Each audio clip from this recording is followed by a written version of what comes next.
to the New Podcast, episode number 76. My name is Steven. I am joined, as always, by producer and co-host with the most, my man, Kelly. Let's get to it.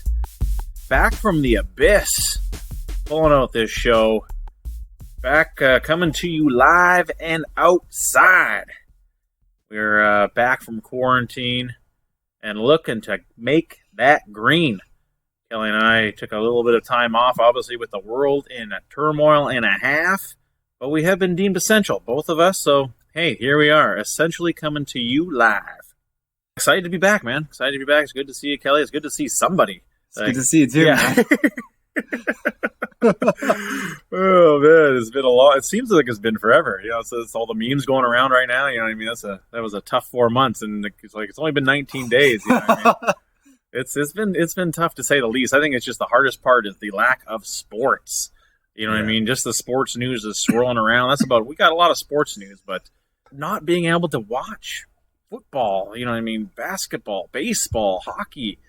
And obviously, you know, notably last show we were talking about how good UFC was, still sticking around. That has obviously changed.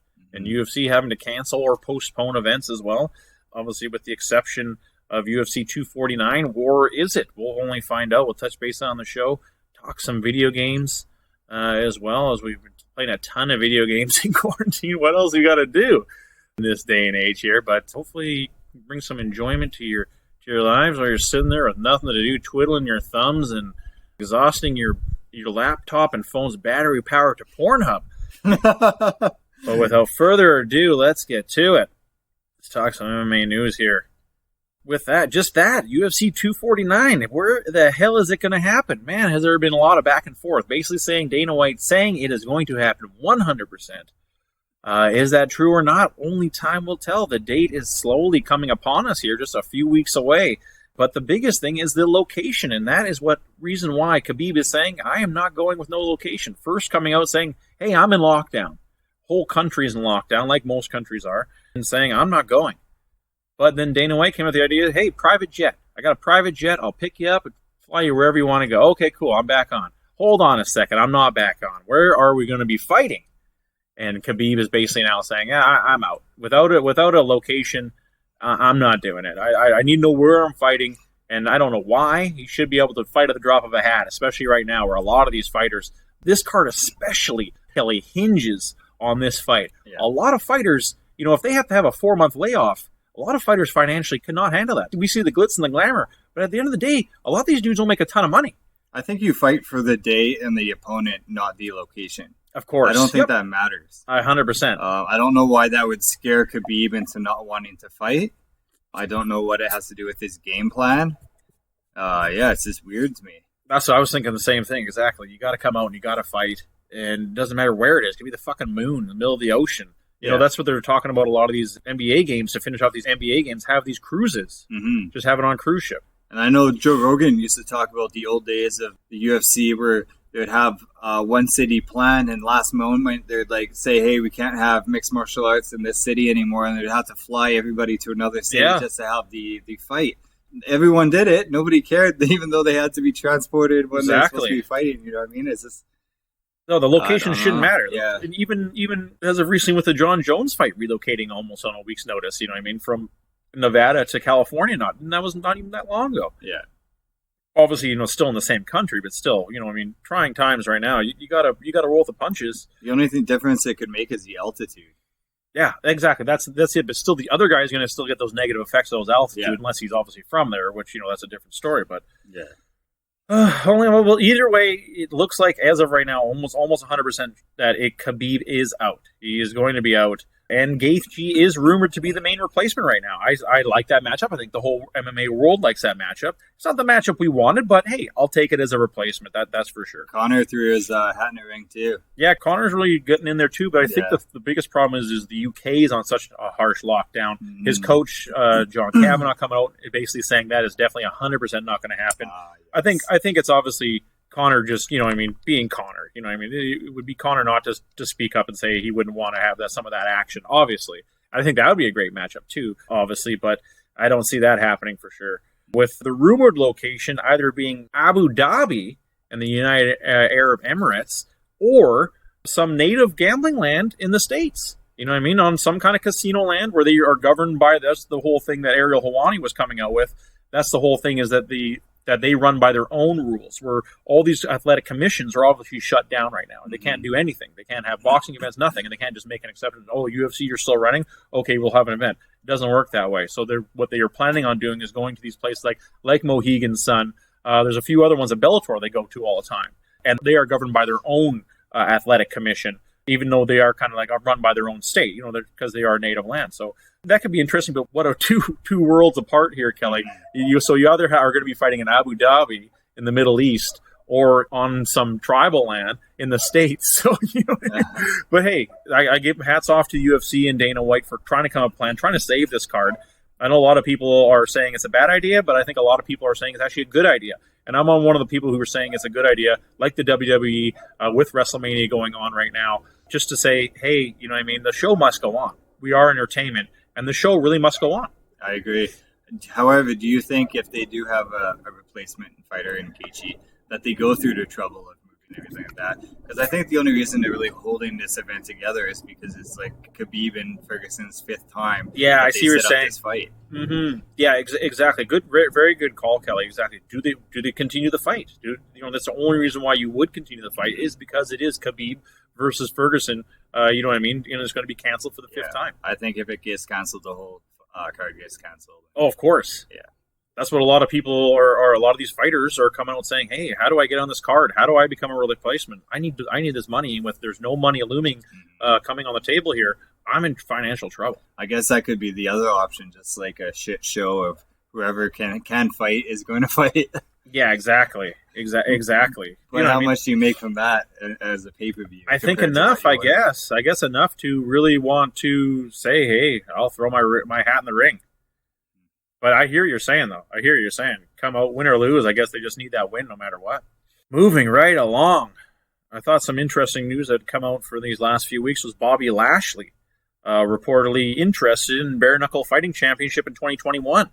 I thought it was an interesting tidbit of news. Bobby Lashley, heavyweight, massive dude. He never had their best gas tank, was always his problem in MMA. But I really like that matchup, and for him to go to bare knuckle boxing, he's huge. Why the hell not? The guy's massive. I think he can kick the shit out of a lot of dudes just because of how big he is. His chin never really took a beating in his MMA career as well. He probably got more concussions from WWE than anything. But I like the matchup. Why the hell not? But he is 43, Kelly. But with your expertise in bare knuckle boxing, how do you think he fares in their heavyweight division? I think he fares well against people like Gabriel Gonzaga and Bigfoot and all them. I think it's not like they have an extensive heavyweight division with a whole bunch of elite fighters already anyway. So that's the biggest thing, exactly. Yeah, so I think he fits in well with the division and the rest of the competition. I think one of his always things, he's always been the sideshow guy, really, you know what I mean? So this is perfect right up his alley, is, go in there. If they throw enough money at him, I think we're seeing him using a bargaining chip maybe here a little bit as well. We see a lot of these dudes obviously use those bargaining chips. Like I said, we are live and outside. With wrestlers, especially wrestlers, using those bargaining chips of their former vocation to say, hey, I can go here as well unless you want to pay me, or I'll go elsewhere and make somebody else money. I like the move, though. Bottom line, any way you slice it, Bobby Lashley, he turns heads and puts asses in seats and makes people money. So I think he'd be a slam dunk win. And then even, does Vince McMahon let him go? I don't know, but maybe at this point, maybe his contract will be up, and especially at 43, maybe take some time away from wrestling, because wrestling isn't great on your body. Let's be honest here. It really isn't.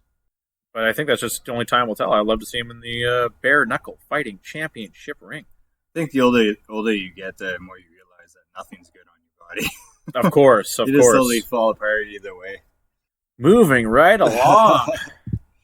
Another bit of interesting news that came out these last few weeks here is Michael Chandler wanting to test free agency after his next fight, whenever it will happen. They are saying the end of May for his bout, which was supposed to happen this month as well. His rematch against Benson Henderson. now coming out saying he wants to test free agency, and this will be his last fight with Bellator currently. So I thought that was kind of interesting, and I thought let's break this dude down a little bit here. Michael Chandler, they love their American wrestlers, amateur wrestlers in Bellator. That's for sure. It's the people that they love. And dude fighting out of Missouri, winning silver in the Big 12 championship, never really doing great from there, but still to win silver in the Big 12 and NCAA Division I, that's still pretty damn tough. Think he's going for the UFC? Yeah, I think he's going UFC for sure. How he fares against the UFC likes is a tough one too. How do you think he fares against him is going to be tough. Let's break down his record first, and then let's see who he could even fight. Obviously been in Bellator for a long time, but he had a 3-loss streak there. Once against Eddie Alvarez and 2 against Will Brooks. Yeah. And Will Brooks isn't even in the UFC anymore. He got destroyed once he lost 3 times in a row. You know what I mean? Beating David Rickles, not a great win. Earlier on, beating Rick Hahn, another not great guy. Akihiro Gono, a guy who was definitely not in the prime of his career. And then he beat Eddie Alvarez, beat Patricky Pitbull. He has a win over Marcin Held too. But then he goes on that 3-fight lose streak, beats Derek Campos, David Rickles again, and then he gets to fight Pitbull again. Really padding his stat with Patricky Pitbull and David Rickles. That's 4 wins he has on his stats against the same dudes. Then beating Benson Henderson again, losing to Brett Primus. Oh, right, he had that nasty leg injury where his knee just dislocated and gave out. Oh, he actually has a win over Goto Yamauchi. That's a big one. Brandon Gertz, who loses, then he beats Brett Primus in the rematch, controversial one. Losing to Patricky Pitbull by TKO, and then beating Sidney Outlaw. So he was going to fight Patricky 3 times. Oh, that was Patricio. He lost to the little brother, the good one. That's why he got knocked out by the good Pitbull brother. My apologies. But yeah, exactly. Who the hell does he even fight, Kelly, in the UFC? You know what I mean? That's a tough division to be in, too. You know what I mean? 155? That's what you're going to fight at? That's the deepest division in the UFC. Even if you wanted to go down to 145, which I think he'd have to do. I think he'd have to, but you know what I mean? That's an even tougher division, really. 155, 145, you're coming over the 2 of the toughest divisions in the UFC. Obviously the 155, it's probably the most stacked in the UFC. With Michael Johnson is 10th. Michael Chiesa is 9th. Dustin Diamond Poirier is 8th somehow. Then you got Anthony Pettis, Edson Barbosa, Donald Cerrone, Nate Diaz, Tony Ferguson, Rafael Dos Anjos. Rafael Dos Anjos shouldn't be on the list, though. He's more 170. I know he did just fight just recently, but still, that's a list of killers right there. He gets beat by all of them. Exactly. That's what I'm saying. Who was even on that list that I could even see him hanging with? I guess you'd have to go to the 20s, the top 20. I guess so, but that's what I'm saying. Kind of an odd way to go about it. Yeah, what's the point? Yeah, exactly. What's the point? Kevin Lee's in that. Dan Hooker, Paul Felder, Justin Gaethje. You know what I mean? I don't see him. He's super small for 155 too. Super small for 155. So I don't know. I think he's gonna have to. I think he's maybe just using that as a bargaining chip because he's got to rethink that because, dude, you don't want to end your career this way. He's still young. He's only 33. Out of Nashville. Exactly. He's only 5'8" though. 5'8" isn't that? You know what I mean? He's not exactly super short, but for 155, there's dudes are usually 6 feet. Yeah. Yes. Yeah, exactly. Tony Ferguson is huge. Donald Cerrone. You know what I mean? The list goes on of these tall dudes. I think Khabib is 5'11". Yeah. R.I.P. your career if you decide to come to the UFC. Michael Chandler. Moving right along, though. In the 135-pound division, we see Dominic Cruz have to step away from his fight with Corey Sandhagen due to injury. And in comes the Funk Master, Aljamain Sterling, to save the card. If this card even happens in San Diego as the co-main event, I like that Aljamain Sterling versus Corey Sandhagen. Definitely about to be the next guy behind Peter Yan and Marlon Moraes, who Dominic Cruz is saying he wants Peter Yan. I don't know how you leapfrog that list, Dominic Cruz, going from that much of a layoff and then just basically saying, hey, I want to fight Peter Yan. And Peter Yan saying, get in line. I'm fighting for the title after this fight, 100%. I don't need to waste my time with Dominic Cruz. You know what I mean? That's a long line at 135 right now with the log jam of obviously what the shit's going down right now. We need a champion at that. You know, the last time it went for was Marlon Moraes versus Henry Cejudo. The Dominator doesn't even pull numbers either. Exactly. Like, there's no point of even fighting him. He should just stick to being a commentator right now. You know what I mean? Maybe fight a few other times, a few other people. You got to get another fight in under your belt. And then basically Corey Sandhagen saying he was ducking him, and a lot of other people were saying he was ducking Corey Sandhagen too, because Corey Sandhagen stylistically matches up beautifully against Dominic Cruz, and vice versa. It's a terrible matchup for Dominic Cruz, and I think he obviously saw that and thought, hey, I gotta get an injury. Who's not gonna believe me? I'm injured, right? Hey, I'm injured. Oh, that's the most believable thing ever. Dominic Cruz, you're always injured. So he gets by with that one. But like I said, it's a good savior of that card. Dominic Cruz, where does his next dancing partner come around? And maybe we could see Dillashaw, him versus Dillashaw. I think would actually be a good matchup. Super cool signing through all this turmoil and time right now is Ryzen fighter Manel Capé. Only super young dude. Won the 135-pound tournament in Ryzen, so that's a big thing to have on your resume. Let's just break him down a little bit here. I know we may have broken him down before in the past, but this dude has got a long career ahead of him, and I think, you know what I mean, the UFC had no choice but to come and knock him. Super young dude, 26, fighting out of Angola. Only 5'6", but still 135-pound. Fighting out of AKA Thailand. Mike Swick's gym out of Thailand. Big gym out there. 15-4.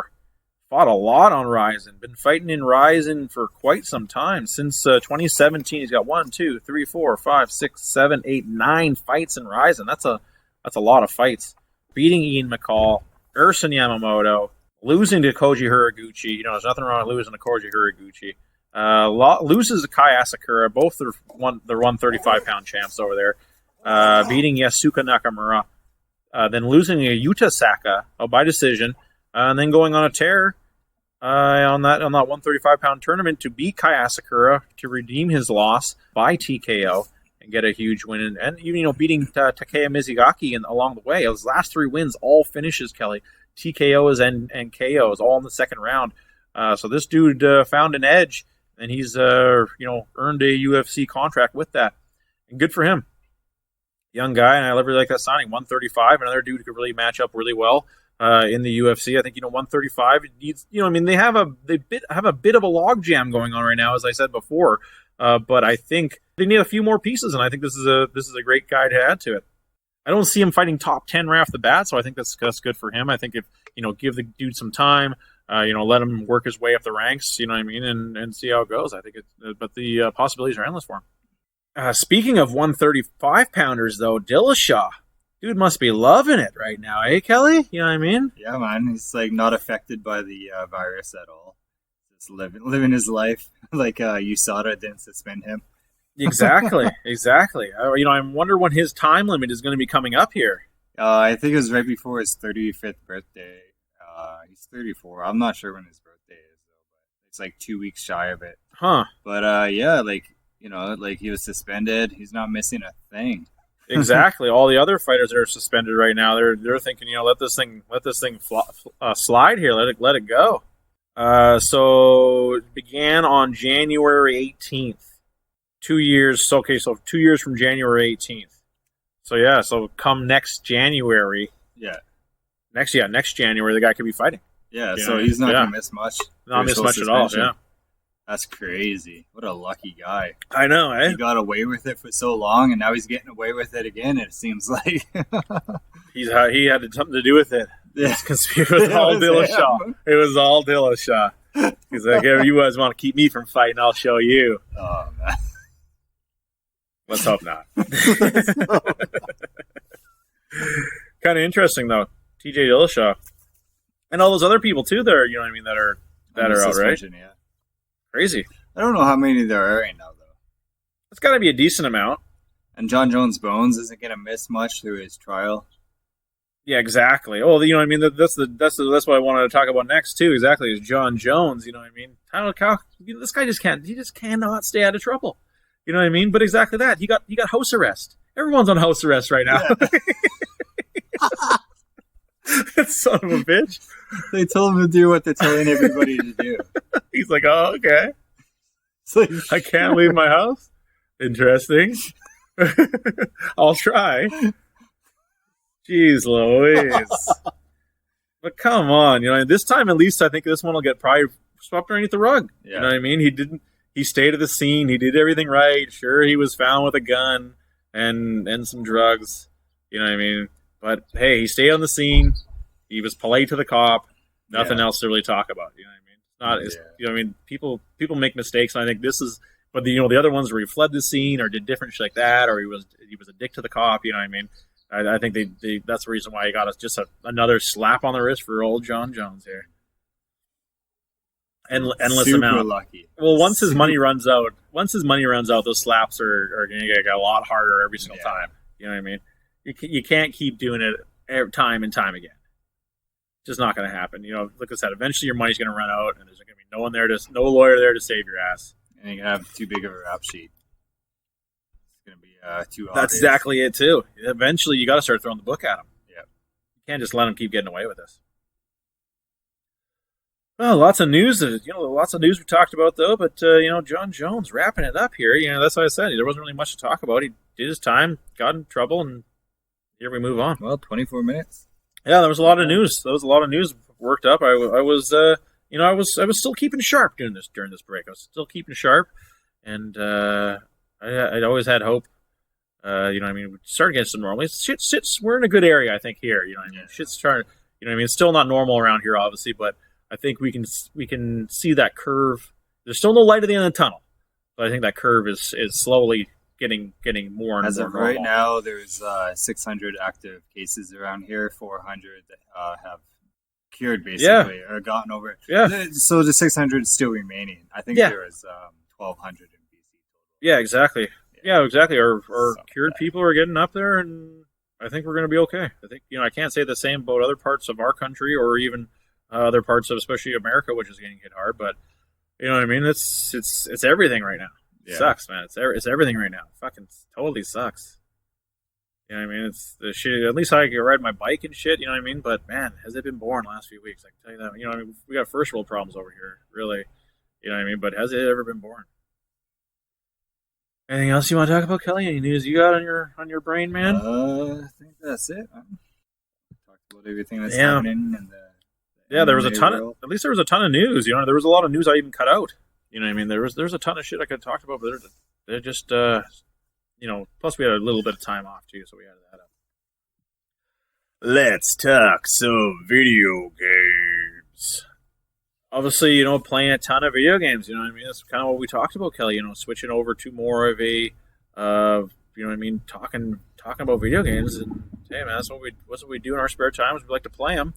So since there's no MMA, let's talk some fucking motherfucking video games. Obviously, with the time I had as well, did I ever grind some Orna? Boy, oh boy, I made the next tier, Kelly. Tier 10, made the tier, had the Orns. It just night and day, man. It's super cool. Super, super cool right now. Really like the new class. I am the deity. I'm even 226. The deity is just super cool, man. It's just super powerful. So now I'm the cost me 20 million Orns. I'm basically the best class you can get in the game. I'm at the kind of like the finish line. I'm at the end game thing right now. So so since now I'm at the end game, I'm just just really, really enjoying it now. I took my foot off the pedal, and now I'm not grinding. Man, was I grinding hard, Kelly. I was just hitting raid bosses like crazy. Absolutely constantly. I was hitting the raid bosses, and I got like 2 levels in 2 days. I thought that was huge just for the position I was in, but I knew once I got to 221, I was like, you know what, I'm just going to grind out the last little bit. Maybe the last bit of actual grinding I'll have to do in the game, so you know what, I'm just going to hit it up and do it. His abilities are super cool.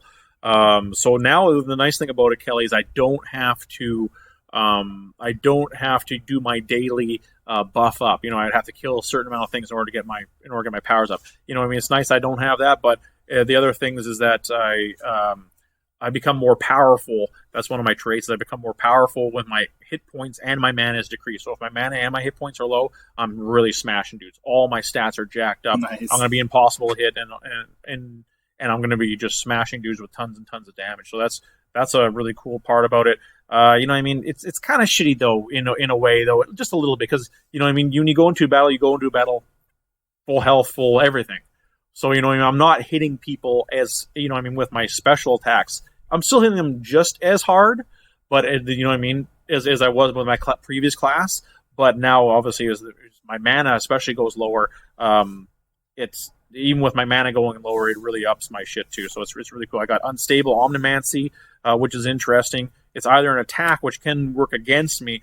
So when I'm getting attacked by somebody else, Kelly, and I can either be immune to it, resistant to it, which is, you know what I mean, it just won't do as much damage, or I can actually be weak to it. So it's kind of a gambit, you know what I mean? I'm kind of playing Russian roulette with that, but it's helped me more times than it's hurt me, so I have no problem with that. Second chance at this God class, having second chance is just insane too. So now if someone can just smash me, hit me for 1,000,000 hit points, and I can still live. You know what I mean? But I'll have 1 hit point left, right? I'll have 1 hit point left. And then with that, I can actually win the battles. And it's won me a ton of battles. Steadfast, as well as super sweet. I'm less likely to be afflicted with status conditions, which comes in handy all the time. And I got Mana Siphon and Life Siphon. And, you know what I mean? I have a high chance of it working. And my Life Siphon, it happens a lot. I really suck health. So when I hit somebody with damage, a percentage of that damage will come back to me as health. And it actually has helped me out a lot. But, you know, it's kind of one of those weird things where it's almost like I don't really want the health. I kind of want my stats to be low so I can hit the guy harder. But sometimes when you're fighting certain dudes like raid bosses, it really comes in handy. Got a bunch of new seal attacks, which are nice. Viper Seal, which is like a dragon one. Sacred Seal, which is the holy one. Gloom Seal is arcane. And Lost Seal is the dark magic one. So I got these different. Oh, and Viper Seal as well. I got as well. So I'll get more of those at, I think, at 235. You know, which seems like it's going to be super far away. Like I said, I've taken my foot off the pedal altogether. It's still, you get a ton of experience. I like the new just mobs you fight are really cool. You know what I mean? So they've upped that. I got a cool pet, Anubis now as my pet. You know, like the Egyptian god. He's really cool too. So tons of different things. The raids are different. The raids, I got not the raids. The gauntlets are different. So the gauntlets now have 22 people when boss gauntlets or normal gauntlets.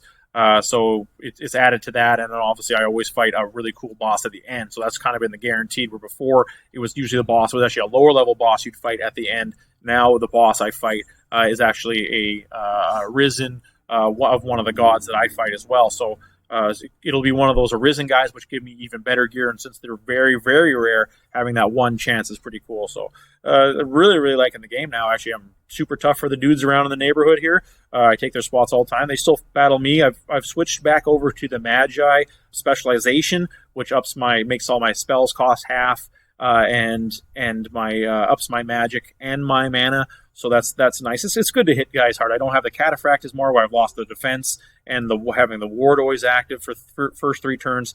And but hey, now I hit like a truck. So if I lose, I lose. But I usually win now. So I find it's a little bit easier to take spots that way, hitting like a Mack truck really. So I'm really, really enjoying it. It's obviously having the new game anew again. You know, the different buddies I'm going to have with me to fight with me is there's still a few other ones I wouldn't mind having. Like the Great Mimic to have with you. He's pretty interesting. Just like kind of a box that just adds different craziness to you, ups your stats, lowers your stats, but at the end they're usually pretty positive. Anubis is really good. He hits really well, but I wouldn't mind getting. The only reason why I didn't go with it is this is a Fafnir. It's like a giant like black magic dragon. And he does a lot of crazy spells, but he's mostly dark magic. With the dudes in my neighborhood, they're realm shifters, so they're immune to dark magic, so it doesn't work anyway. So that's kind of why I went with Anubis. He's a bit more, just has like all elemental damage, and he's actually hasn't let me down. He's actually won a lot of battles for me. He hits really, really hard, so it's really, really enjoying him. And 226, but the rankings, Kelly, the rankings, hot tamales, man. Have I ever gone up in the rankings? I was originally 12th. Last we did the show 2 weeks ago. I was originally 12th in the region. Now I'm 6th in the region. Oh shit! Doubled. Yeah, I know. And I'm right. The dude who owns like 7,000 places. He's 5th. So I'm right behind him now. And it's just Gosh. because of all the extra stats I have. I have tons more quests than him. I have tons more just normal mob slain. He has way more bosses, but it's my quest. The quest I think I'm probably like top 20 in the world in quests. Not many people have more quests than I have, and I just from playing the game. So that's kind of interesting stat to take away from there. I couldn't believe it, man. But in the world though, I'm 245 in the world. So that's like out of 500,000 people. So that's it's pretty high up there. It's you know what I mean, where I play this game pretty darn hard, and I think my daily routine, which has been disrupted because of this bullshit. I don't get to play as much because I always play to and from work because I pick public transit. Now I drive to and from work, but I haven't been able to play. But I've just been getting my time in on the weekends. So I've been getting my time in on the weekends and just riding my bike around and playing that way. Having a lot of fun doing it that way. Pretty excited though. Pretty excited to be a 225. The games I played though this whole time, I had bought a super fun game that I've always loved throughout the years. Super Smash Bros. Ultimate for the Switch. Bought Super Smash Bros. Ultimate for the Switch. Bought another Joy-Con controller. Those fucking things are expensive, but man, their battery power on them is crazy. Those Joy-Con controllers, Kelly, they're like the ones that have they're separable. You know what I mean? And you can turn them into two controllers. I think that's the reason why they're so pricey, because it is kind of like two controllers built into one. But as one controller, they're super sweet. So they need Bluetooth in both of them. Yeah, exactly. Yeah, exactly. Of course, you know what I mean. $100, is $100. But you know what I mean. Having that ability to have two controllers in one and still use them for all the different things I can see why they are pricey. But the battery life on them is super long. I've had them unplugged forever, and they still have like full charge. I'm like, what the hell's going on with these things? You know what I mean? So the battery power that Nintendo has is just amazing. But Super Smash Bros. Ultimate, what a fucking fun game! Great game to play with the whole family. The whole family plays. Everyone plays. The kids, even my wife plays, and we all have a total blast playing it. I cannot say enough fun things about it. Just everything. But what I like about this one is the characters. Tons and tons of characters, Kelly. So many. You obviously got your normal characters. But you have those characters, you know what I mean, that are like going to be like the triple, like for instance, like Samus. You know what I mean? Samus she's got herself, normal Samus Zero suit. So that's just Samus with no suit, and then you have Dark Samus. You know what I mean? So that's kind of interesting to have as well, to have all those different people. Man, it's one of those games where Nintendo games do not devalue somehow. They're like gold. They keep their value. I had to pay like full pop for the damn thing. Old Nintendo games go up in value. I know. I don't get it. I know. But really, really fun game. The different maps they have now, they just loaded up everything. They just a ton of characters and a ton of maps. So it's just like, so you can really never get tired of playing games. So it's kind of really cool that way that they have done it that way. You know what I mean? That they just made 1,000 characters and 1,000 maps. So it's really hard to get bored of it. But man, I cannot say enough good things. But the really one thing I like about it a lot, Kelly, is that on the maps, you can play the maps in 3 different modes. You can play the map in normal mode, you can play it in battle mode, or you can play the map in Omega mode. So battle mode is just kind of like, so all the normal modes, like all the maps are very different. They're all very different. They have different, some are big, some are small, and they all have like their own terrain and that type of shit. But on Battlefield mode, it's just like the old school platform. So it's a platform that you can fall off the edge, and it'll have two levels, but 3 platforms. So 2 platforms on the edge, and then 1 platform right in the middle. So it's more of like, I guess, like, competitive mode, I guess is what you call it, right? You know what I mean? Because it's classic style. You could fall off the edge. You know what I mean? You never know what's going to happen. And then they have Omega mode, which has no platforms, just the single slab that you can fall off the edge, and that's just it for that. Nothing fancy with it, but there's the abilities, you know what I mean, the different shit you find, so you're all these Nintendo characters throughout the years, and it's just the different items you get. You get Pokeballs, you get guns, you get super blasters, you get tons of different shit, you know what I mean, and you can also do specials as well. And again, the specials are really big part of it too.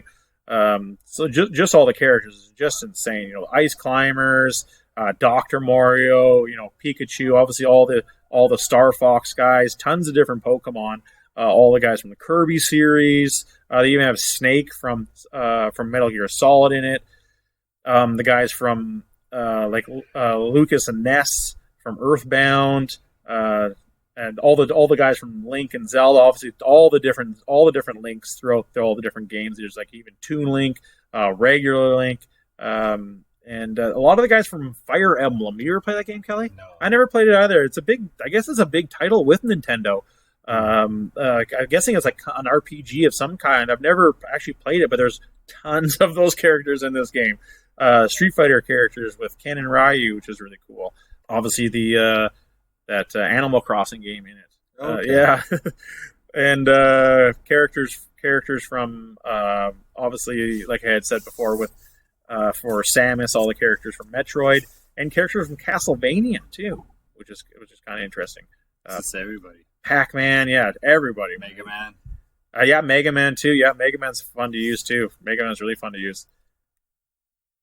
Ice Climbers, which I thought was an interesting one, but the funny thing with Ice Climbers is banned from tournaments, from like international tournaments, because it's so cheap. Because Ice Climbers is cool because it's two people, so you're kind of controlling two people at once, just with one controller. So you're just messing dudes up. Obviously, do a little bit less damage. Yeah. But, you know what I mean? They have an ability where you can grab people. So since it's a glitch, you can grab the guy and you headbutt him. Your buddy will then grab him. If you just keep hammering the grab button, you'll grab him, headbutt him. Your buddy will grab him, headbutt him, and you just keep getting grabbed. You can't drop because one guy is constantly grabbing you. So these people, you can watch these videos online, these people are just constantly getting grabbed, and they're going to lose because it just only a matter of time. Well, there's one guy on Facebook was saying that his daughter likes to use Kirby all the time, and he's trying to get her to stop saying "come in my mouth." She plays that game. Kirby's one of my favorite. I love Kirby because exactly that. When you suck guys up, you know what I mean. You get their power too, so you can get some pretty cool powers to add into it. That's cool. But his hammer, he's got like a big hammer he swings. Yeah. They made him a little slower this game. Oh, okay. So they made him a little slower because he was just too overpowered. But Meta Knight is probably like the most overpowered guy. Just all about how many moves you have, right? Super fun game. I really like using Kirby. Obviously, I like using Ken. Ken and Ryu are obviously a lot of fun. But there's tons of different dudes. That's what I like about him. My daughter, she plays fearlessly too. She'll just go random. She'll play random all the time. And then it's a lot of fun to do that. Maybe you find a character that you didn't like before, you didn't even think about trying, and you're actually really good with them. I find that with a lot of the Fire Emblem guys. I have no clue who they are, so I don't pick them, but some of them are actually really, really good. Super fun game, man. I'd recommend anybody out there that was thinking about getting it, really get it, because we've been playing it for hours. I've got a lot of hours in on this game already, and just battling. Simple battling. But coming to the Game Pass now, the Xbox Game Pass. I played Kingdom Come. I had it for a while, and I unfortunately gave up on it. I could not do the fucking lockpicking, man. It's lockpicking. I like the dynamics of the game. I like the way the game felt. I like the way you battled.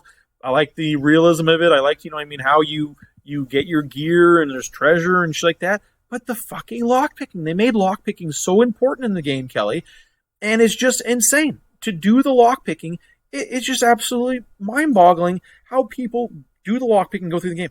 I couldn't do it. I got so lucky with it if I did get it, but now they're making it such a big part of the game, I had to give up. I just couldn't handle it. I'm like, I want to play the game and have fun, but I'm too busy doing the lockpick 10 times. Yeah. You know what I mean? It's super, super annoying. It's just the dynamic. You got to rotate.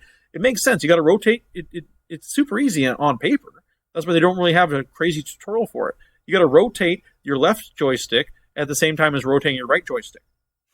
So you got to find a sweet spot with your right joystick and then rotate it along with your left joystick. But if you get off for even a hair, it'll stop rotating and then it'll snap. So it's like, it almost has to be perfect. That's what I'm saying. And I'm just doing easy lock picks. So like, I can't imagine what times when I get to like even a medium lock pick. Yeah. You know what I mean? Or even a hard lock pick. It'd be fucking impossible. So I just gave up on it. I just like, you know what? I don't got time to be frustrated with a stupid game like this. Ain't nobody got time for that. Ain't nobody got time for that. Exactly. But like I said, the game thought it was really cool.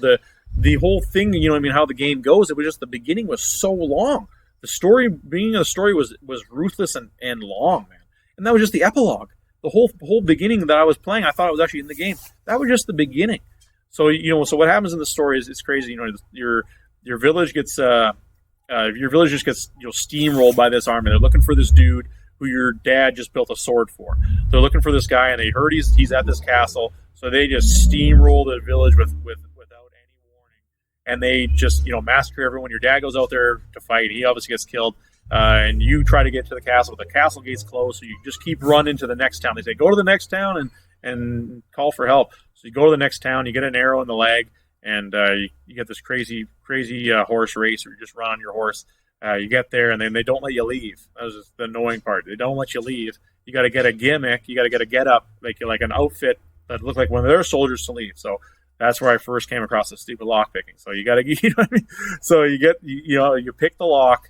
Eventually, it took me forever.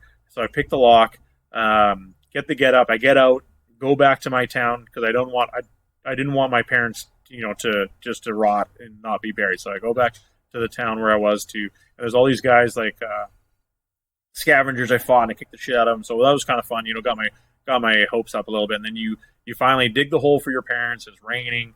You dig a hole for your parents, and you go back to start getting the bodies, and then this band of raiders comes, and the one dude just got like this massive baseball bat looking weapon, and he just beats the shit out of you, and he's about to stab you with the sword that your dad made, and then the guards from the original castle you were at that saved you, they come and save you once again, and they bury your parents for you, and then you get taken with this girl, takes you to her uncle's house, and he's totally you're totally out of it for 2 weeks, and then the game begins. Then you just start the game. Then the game just begins. Yeah, exactly. So it was, like I said, that's why I was really trying so hard to get through this lockpicking, because I'm like, this is a really good game. If I can just get past this lockpicking, I think the game's gonna be great. But then I realized they made lockpicking super important. So I'm like, fuck, I can't do this. I totally can't do this. So here we are. I just gave up on it, but I started playing The Witcher 3. Was the game I picked up. Yeah, I really, really enjoyed it. Witcher 3 was super cool. I haven't played a ton of it yet. I've just done the first missions where I killed the griffin and found the girl. So now I'm at the castle, and I'm just gonna see the king here, the guy who wanted to kill me. It's kind of shitty because I've never played the other games, so I didn't know any of the storyline at all. And even when I'm at the mission I just did now, that I'm at the castle, I'm talking to the general, and he's asking me all these questions of the past. I don't know why they'd make me answer these questions. I think it was more of a thing it was going to kind of set the parameters of how the game proceeds for me from here on out. Yeah. You know what I mean? So, but he was asking me a lot of questions about previous stuff, and I thought like, oh, this is kind of stupid. You know what I mean? Because I have no clue of what I'm even talking about, right? Yeah. So I was just picking random shit. So who knows what's going to happen? Who knows what my future brings? Did you watch the Netflix show? I never watched the Netflix show. No. I think it'd probably, after I play the game, it'd probably make more sense. But I never played the game, but I watched the show. Oh, okay. Oh, really? Cool. Yeah. Maybe that'd be almost a better way to look at it. Exactly. Maybe I'd know a little bit about the game. Yeah, that's a really good show. Everyone I know has said to watch it. Absolutely loved it. It's definitely a show. Got a lot of time on your hands. I think most of the people that watch it have no idea what. Really? Yeah. I can believe it.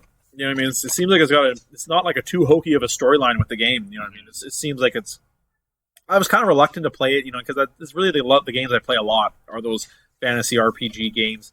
So it was one of those things where I was like, I don't really want to burn myself out on these games. I don't, is it too much like Skyrim? You know what I mean? But it's its own game, and I really enjoy it. I really enjoyed it a lot. I think it's, like I said, I've barely scratched the surface of it right now. Just the different things. I think I'm going to obviously get into a lot of the alchemy and crap like that down the road, and fixing up my armor and adding different shit to that, like rune stones and different shit, and doing a lot of side missions. The side missions are cool. The open world is really cool. You got your horses handy. Comes whenever you just need to call him. So, and he comes and shows up anytime for you. So a lot of little things in the game that are really a lot of fun. You have 2 swords, Kelly. You got a silver sword to fight bad guys. Like demons and ghosts and shit like that. And then you got a normal sword, a normal steel sword to fight humans and shit like that. So it's really interesting that way, and it's kind of has its dark moments too, and as these medieval games do, because times weren't good back then, obviously. But it's really fun and it's really interesting. I'm excited to play more of it, and I just was really I was so reluctant not to play because I thought it was going to be too much like these other games. I kind of put it to the wayside for such a very long time, but now I've realized it's actually its own game and very, very fun. Nice. Yeah. And that's about it. That's, without the really Super Smash Bros. Took up the majority of my video gaming time, oddly enough. And Orna, I was really grinding Orna obviously very, very hard in these last few weeks. Before I got to 225 last week. So I've kind of really didn't play a ton this week, but last week I really ground hard. I fucking played the game, the hardest I ever played the game ever. And it paid off. How about you, Kelly? What'd you get up to, man? So I played some more Warzone. I discovered Nice. that personally, I prefer Apex. But I will play it with my friends. Like if my Yep. friends want to play Oh, it, okay. Yeah, cool. because to me, like Apex is more fun. But if everybody's playing one game, that's more fun. You know what I mean? Obviously. Like I'd rather Yeah. play with everybody else online. So, yeah, like Warzone's fun for a group, of your friends or whatever. But if I'm alone and nobody's playing Warzone, Apex it is. Warzone, it's pretty much the same as I said last time. They have basic guns, loadouts. Right. You get supply drops. You can get like kill streaks, all that stuff. Oh, It's cool. a typical like Call of Duty Right. stuff. Do they have any cool kill streaks that you like? Not really. Like just like the UAV and the turrets and stuff like that. That's just normal Call of Duty stuff. It doesn't like go outside the Call of Duty franchise too much. Right. Like it pretty much is Call of Duty just in a battle royale. The only difference is it's more like just a bunch of different teams instead of two teams. Right. And a huge map. So it's almost more like that old game Meg. I don't know if you've ever played it. It's called Mass Action Game or something. Oh, okay. I remember when it came out, but I never played it. Yeah, it was like teams of like 50 on Yeah. versus 50, but even that was like more organized in this game, in my opinion. Like now, like you drop with your team and they just run all in different directions and don't help you if you die. So, Well, especially coming from an Apex game, you know what I mean? You're coming from Apex, you know what I mean? That's one of the things where it's, you know what I mean? Apex is all about the team, right? yeah, so it's been it's been pretty crazy. But like I said, if you have a team of people that like your friends, it's a fun game because you can all stick together and play the game properly. So with the Apex Legends, nothing's really new. All the weapons are a little bit more balanced, I find. So it really depends on like what range you're shooting at somebody, close combat, far away, is what kind of gun you're going to use. That's shitty. You think they would have tried to rush something out, you know what I mean? To go with some kind of game mode for the people right now, you know what I mean? Yeah, it's kind of shitty. It's pretty typical. They just have the regular mode, the ranked leagues. The ranked leagues, so they're usually on like the old map, right? Kings Canyon. So Oh, okay. That's kind of cool playing the old map. But other than that, it's just it's regular old Apex. Right. The season ends in about 29 days, 28 days, something like that. So there should be something new happening next season. Hopefully they're all working on that. If they're not, at home on lockdown, who knows? They might suspend the next season, depending on how things go. I should give it out for free or something. Yeah. Well, the game is free itself. Yeah. But the battle pass, yeah, maybe get people to play it. That's for sure. So I was gonna go over crypto this time. Oh, okay, cool. This Apex legend named Crypto. His little quote underneath him is, "It's hard to be scared when you're prepared." Whatever. So he's a surveillance expert. Crypto specializes in secrets. He knows how to uncover them and how to keep them. A brilliant hacker and encryption expert, he uses aerial drones to spy on his opponents in the Apex arena without being seen. It's been noted that his drones have similar design to those created by wanted murderer T. June Park. So he has like this little drone thing. So he can go out of his body basically and look at this little screen and fly around in this little drone. And he can look for like other people. To me, this is like the worst special ability ever, to take yourself out of the battle and look for one. Like people can sneak up on you, and they do all the time, shoot you in the back of the head. It's terrible. I don't understand it. There is some good use to it. Like there's this EMP shock that you can damage a bunch of people's shields at once if they're all together. But at the same time, you damage their shield, get out of the drone, you still have to run towards them. By the time you're at them again, they have their shields all back up if they have actual That's shields. true. So it doesn't make any sense to me. The only thing that's good with this drone, in my opinion, is that when your teammates die, if you are away from them, you can use your drone to grab their tags. Oh, okay. And then you can wow. just take off without actually going into battle and dying yourself. To me, that's the only the good Still, use. it's pretty lame. Yeah. So So their surveillance drone, he deploys an aerial drone that allows you to view the surrounding area from above. If the drone is destroyed, there's a factory second cooldown before you can deploy another one. So you can shoot them out of the sky. It is pretty difficult unless he gets pretty close and you're a good shot. And then basically he just has to wait like another 20 seconds or a minute or something like that. I forget exactly what it is because I hardly ever use this guy. Before you can get another drone, basically. Oh, okay. Neuralink. Enemies detected by surveillance drone within 30 meters of your position are marked and for you and your teammates to use. So it's kind of like the Bloodhound, where he just uses that scan and he actually gets a bigger area and he doesn't have to actually leave his body. So I think the Bloodhound scan is a lot better than the Neuralink scan with the drone, in my opinion.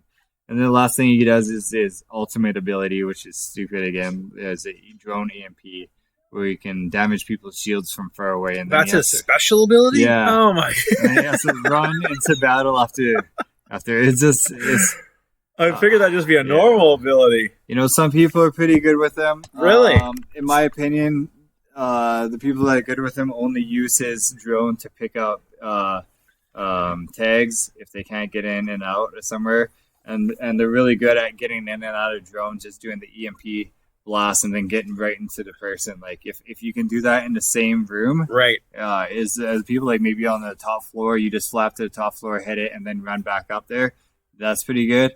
But you have to be super quick and like really good with the character to do stuff like that. I think it's one of those things where you see another guy that's very situational. Yeah. You know what I mean? And it's like that situation isn't going to happen all the time. So now you have a special ability which can't be deployed all the time, and it's not going to work all the time. So, you know what I mean?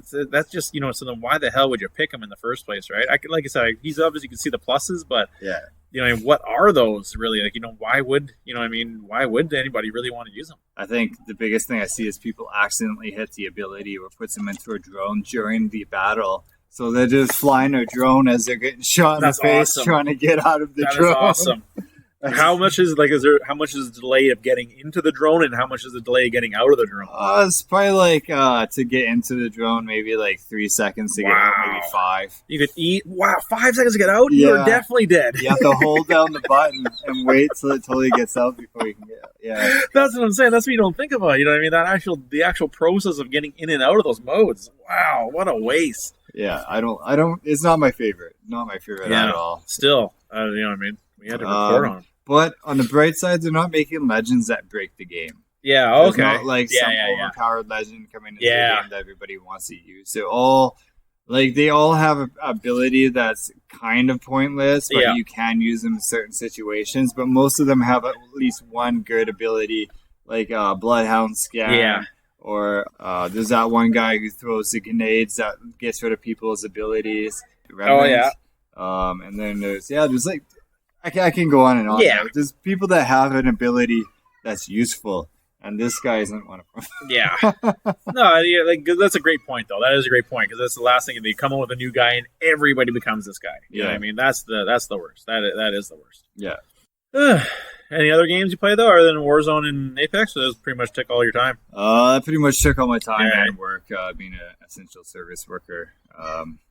Pretty much been working overtime every day. So. Yeah, it's a lot. It's a lot more work, even though there's less going on. No, especially for you, though. You know what I mean? Especially for you. New procedures, new processes. Yeah, exactly. You get taught down the line and everything. Well, that's the age we live in right now. You know what I mean? Hopefully this will blow over in a month or two, but only time will tell. Like we said, we're saying the first wave this. You know what I mean? What does that mean really for the second wave? Yeah. Only time will tell. But let's that take damn coronavirus. I know.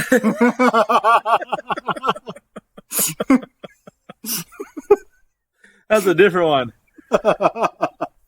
I'll take a little brief break here, and we'll be right back after these brief messages. During these trying times, whether you're inside or an essential service, be sure to drink plenty of water. During these times, always gotta stay hydrated. Whether you're sick or just sick and tired, drink water. Brought to you by the Water Company. Coronavirus. You can't get it from drinking a Corona beer. This brought to you by Corona beer.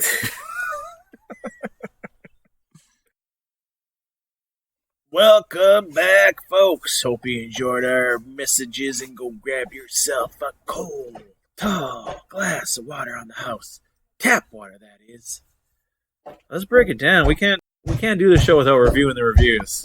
Coming to you live and outside, reviewing the reviews.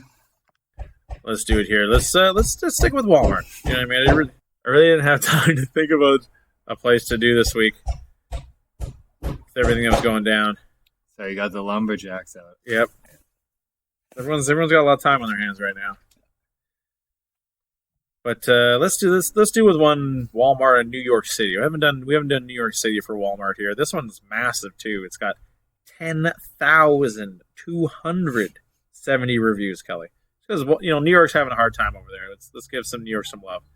3.8 stars. Not bad for stars. I got a lot of people loving it.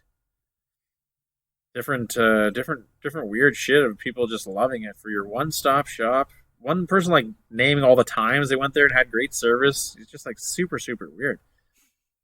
I respect more from you, New York. More your, hey, I'm walking here, stuff like that. You know what I mean? Let's take a look here. I found one here though. AR 15 reviews, 2 stars 2 weeks ago. Can barely get through the aisles with the abundance of huge shipments like boulder barriers.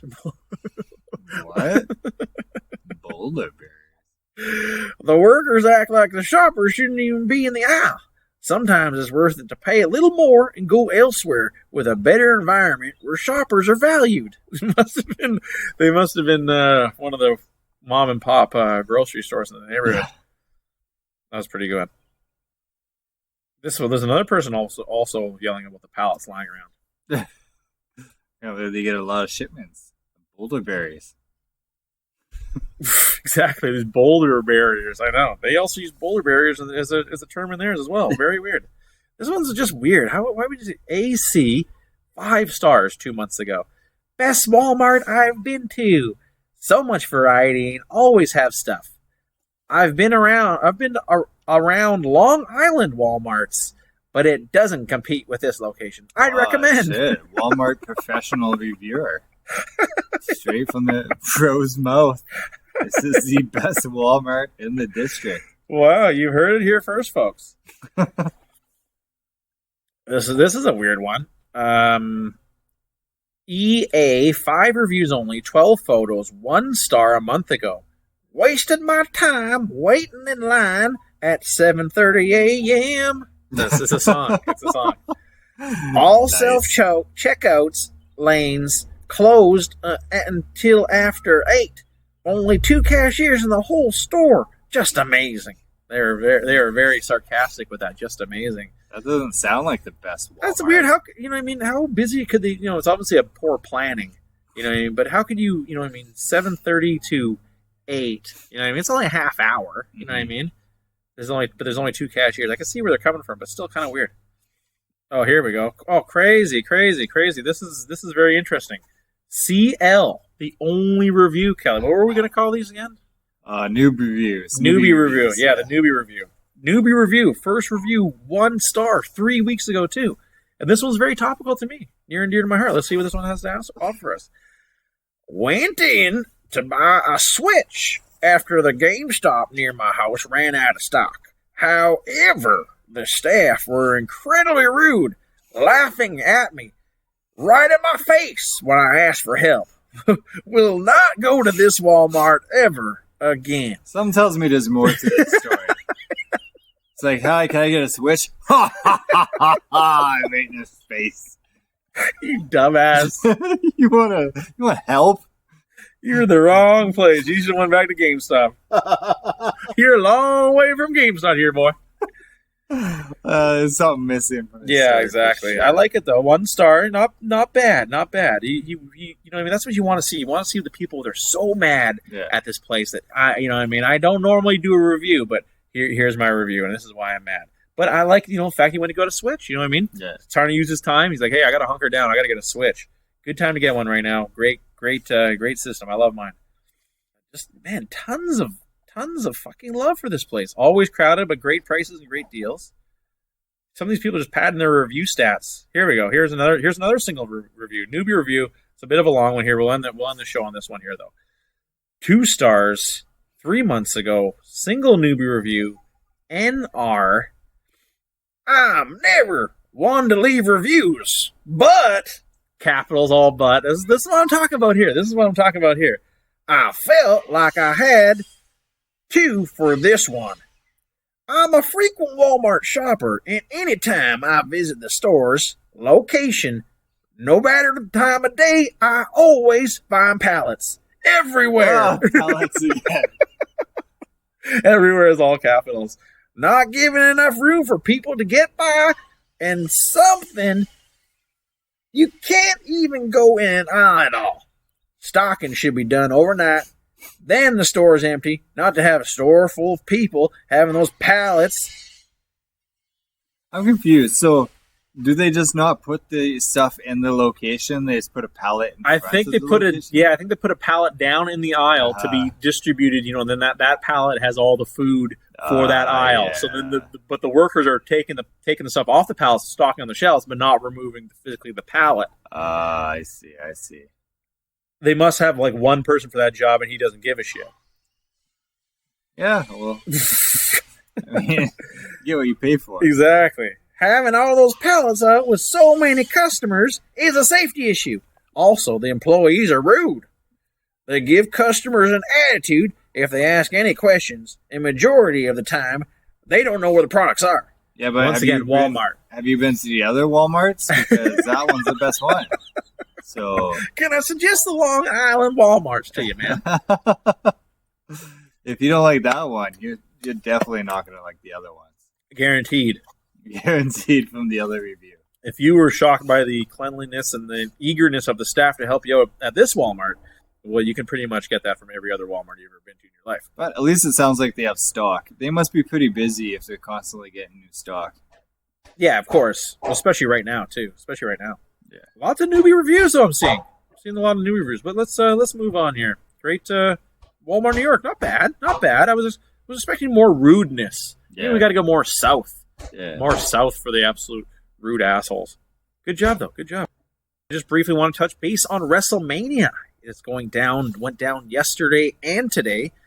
And it's supposed to be the best, best time of the year right now for all this shit here. But, at least it's still going on, Kelly. That's what's craziness. We still have WrestleMania, which they weren't gonna not do it. And here they are. WrestleMania is still gonna go on. The show must go on with Vince McMahon. So we got 2 nights. Last night was kind of like the SmackDown of the 2 events. It was still pretty good, though. I really did enjoy it with the tag belts switching hands, going to Alexa Bliss and Nikki Cross. Elias actually in a decent match against King Corbin. Becky Lynch defeating Shayna Baszler for the championship belt. I didn't see that belt changing hands. Sami Zayn holding on to the belt against Daniel Bryan. It was weird because there was a lot of rumors they were still promoting a lot of matches, Kelly, and it turned out like they already knew that one guy was going to be in the match, saying, "I'm not coming." Roman Reigns, the guy who's had leukemia through his whole entire career, obviously he's like, "I'm staying home. Yeah. If anybody who's got a weakened immune system, it's going to be me." Yeah. So Roman Reigns wasn't going to be there, but they were still advertising that Roman Reigns was going to be there. But then on Friday, they announced Braun Strowman would be taking on Goldberg instead of Roman Reigns, and the other one was supposed to be a triple threat ladder match for the tag belts. Ended up being a single participant for the tag belt. So John Morrison against Jimmy Uso and Kofi Kingston ended up being that match. It was actually a pretty good ladder match, to tell you the truth. It would have been better if it was a tag ladder match, but we got the single, for oddly enough, a tag team matchup going down with just single competitors, but it was actually a really good match. Those guys really were doing a lot of crazy shit. Kevin Owens being Seth Rollins, that was actually a decent match too. And then we see a new Universal Champion, Braun Strowman, getting the luck of the draw with, with having to have all the shit going down. Braun Strowman gets to replace Roman Reigns, and now he's the Universal Champ, which is huge. But the one match that was actually pretty good was Undertaker versus AJ Styles in the Boneyard match. It was actually a really cool match. It was kind of more like a movie because it was pre-recorded. So it was weird like that. Even in the event that's today, it's all pre-recorded now. But it's expected. It did have a bit of a weird feel because of that. But hey, that's I'm just glad that we did get to watch something, and I'm very happy for that. But WrestleMania, it just kind of has a weird feel that it's going down this way. But hey, I'm just thankful we can have any kind of thing that to watch and enjoy, and I really thank Vince McMahon for that, and Dana White if he can pull it off too, and still have UFC 249. Even though we can't watch it and hang out as buddies together, I think that's just one of those things where, hey, at least you can still watch it and have something to talk about with your buddies and Facebook and shit like that. But trying times we are in right now. Yeah, we just need some new content, man. Yeah. I'm completely finished Pornhub. I just need just need something new. Exactly. I watched all 10 million videos. Exactly. It was didn't take much time at all. Just binge watching all day. Exactly. A lot of repeats out there. Oh, shit. Just want to give a special shout out to everyone out there. Hope everyone's staying safe and doing their thing. And thanks for tuning in. We're just glad to be back doing the show here for you. Live from the outside. First time we've done this show outside in the wilderness here, as you can tell by the background noise. Birds. Hear that? Yeah. I ain't fucking with y'all. I'm just super thankful to everyone out there. I hope we can bring a little bit of joy into your boring days as you have right now, and continue doing the show here as always. We'll get through all this shit, and at the end of the day, we'll have forgotten about this. This kind of just a blip on the 2020, and what's kind of weird. Is it? It's something. It's sure just another coincidence, but it was almost 100 years ago to this time that we had the Spanish flu. All the shit was going on, and 100 years before that was yellow fever. So it's almost like maybe there's something with the earth or something. I'm not getting into conspiracy or just a whack load of coincidences.